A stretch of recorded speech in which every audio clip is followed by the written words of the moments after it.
안녕하세요. 오택만 목사입니다. 고린도전서 12장과 13장을 통해서 하나님의 말씀을 증거하여 드리도록 하겠습니다. 먼저 하나님의 말씀을 읽겠습니다. 7절부터 11절입니다. 각 사람에게 성령을 나타내심은 유익하게 하려 하심이라.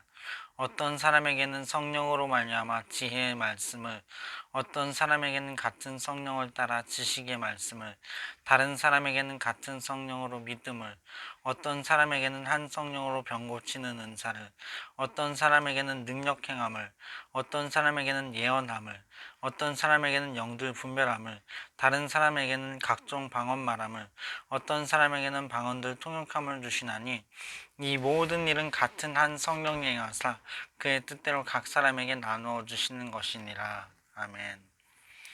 우리가 보면 교회 안에 굉장히 학적인 사람들도 많이 있고 굉장히 은사주의적인 사람들도 많이 있습니다. 그런데 그 모든 사람들이 예수님을 주라고 시인하고 있고 예수님만이 주인이고 구세주라고 고백하고 있다는 것입니다. 그렇기 때문에 그 모든 사람들이 다 한 성령 안에 있고 한 성령을 마시고 있고 한 성령의 선물을 받은 사람들이라는 걸 우리는 기억해야 됩니다. 같은 한 형제 자매들이고 같은 편이라는 것이죠.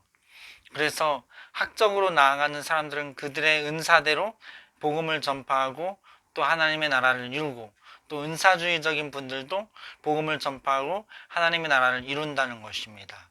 각자의 방법이 조금씩 은사가 다를 뿐이지 한 성령께서 그들에게 그러한 은사들을 나눠 주셨다는 것을 기억해야 됩니다. 그런데 오늘 보면 은사주의적인 사람들이 많이 좋아할 만한 말씀들이 적혀 있습니다. 믿음의 은사, 이거는 어떤 큰 힘을 발휘하는 믿음을 말합니다. 믿음의 은사, 또 병 고치는 은사, 잘 알고 있죠?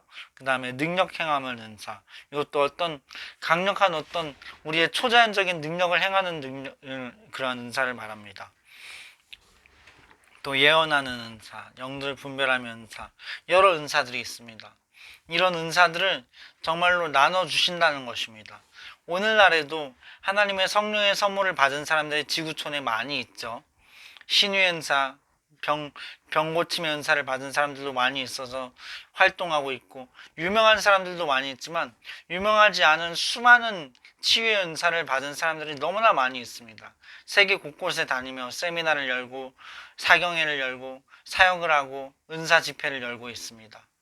그렇게 많은 사람들이 이렇게 성령의 은사를 받아서 사역을 하고 있는데, 우리도 이 시대에 우리가 은사 하나쯤은 받아야 되지 않나 생각됩니다. 방언을 받지 않았다면 방언을 받아야 되겠고, 방언을 받았다면 방언들 통역함을 받아야 되겠고, 혹은 예언의 은사를 받아서 교회의 덕을 세우고 여러 사람들의 덕을 세워줘야 되겠다라는 것입니다. 그래서 우리는 은사를 사모해야 됩니다. 은사를 바라보고 사모하고 나아가야 됩니다. 그런데 우리가 뭔가 부족한 면이 있는 것 같아 보이고, 우리가 볼 때 우리 모습들이 너무나 연약한 것 같아 보인다 할지라도 우리가 낙심하지 말 것은 우리가 그리스도의 몸의 한 지체라는 사실 때문입니다. 오늘 보니까 13절부터 21절을 보면 이렇게 써 있습니다. 조금씩 보면 다 한 성령을 마시게 하셨느니라. 몸은 한 지체뿐만 아니요 여럿이니 나는 만일 발이 이르되 나는 손이 아니니 몸에 붙지 아니하였다 할지라도 이로써 몸에 붙지 아니한 것이 아니요. 또 만일 온몸이 눈이면 듣는 곳은 어디며 온몸이 듣는 곳이면 냄새 맡는 곳은 어디냐. 하나님께서 그 원하시는 대로 지체를 각 몸에 두셨으니 이에 지체는 많으나 몸은 하나라. 눈이 손들어 내가 너를 쓸데없다 하거나 머리가 발더러 내가 너를 쓸데없다 하지 못하리라. 이렇게 말씀해 주시고 계십니다. 우리가 서로 다 필요하다는 거예요. 손톱도 다 필요하죠. 지문도 다 필요하고 코털도 필요하고 여기 매일 깎아주는 이 자라는 이 수염도 필요합니다. 이빨도 필요하고 잇몸도 필요하고, 그리스도의 몸의 한 지체로서 우리는 부름을 받았다는 것입니다. 그러므로 머리이신 그리스도 안에서 우리는 한 성령 안에서 한 몸이에요. 한 몸을 이루고 있고 각자 기능이 있다는 것입니다.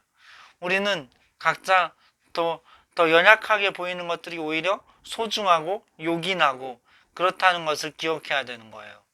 그래서 우리가 어떤 사람이라 할지라도 함부로 판단하지 않기로 결정합시다.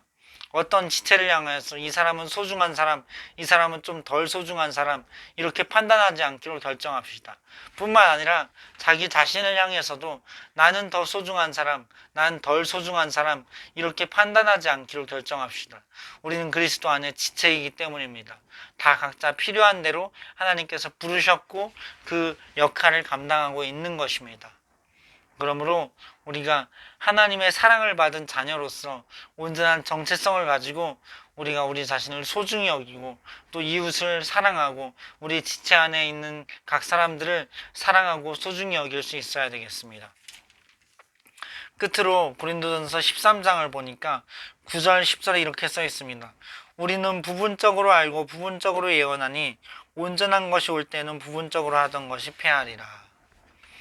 우리가 지금 어떤 은사를 받고 어떤 지체들의 활약을 보고 어떤 지체들의 연약함을 보고 그 모든 것들을 본다 할지라도 그것은 부분적이란 거예요.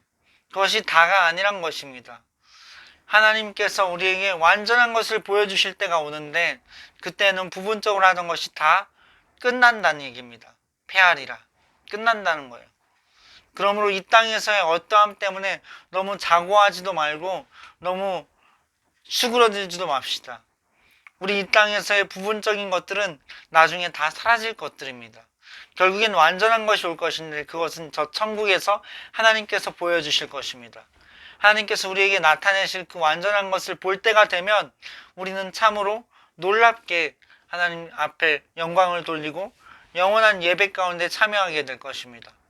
그래서 우리가 완전한 것, 하나님 사랑, 그 하나님의 그 은혜 가운데 들어갈 때까지 우리가 이 땅에서 너무나 일희일비하지 아니하고 우리가 꾸준하게 충성스럽게 영원한 천국을 바라보면서 위의 것을 바라보면서 그리스도를 바라보면서 나아가는 우리가 되었으면 좋겠습니다.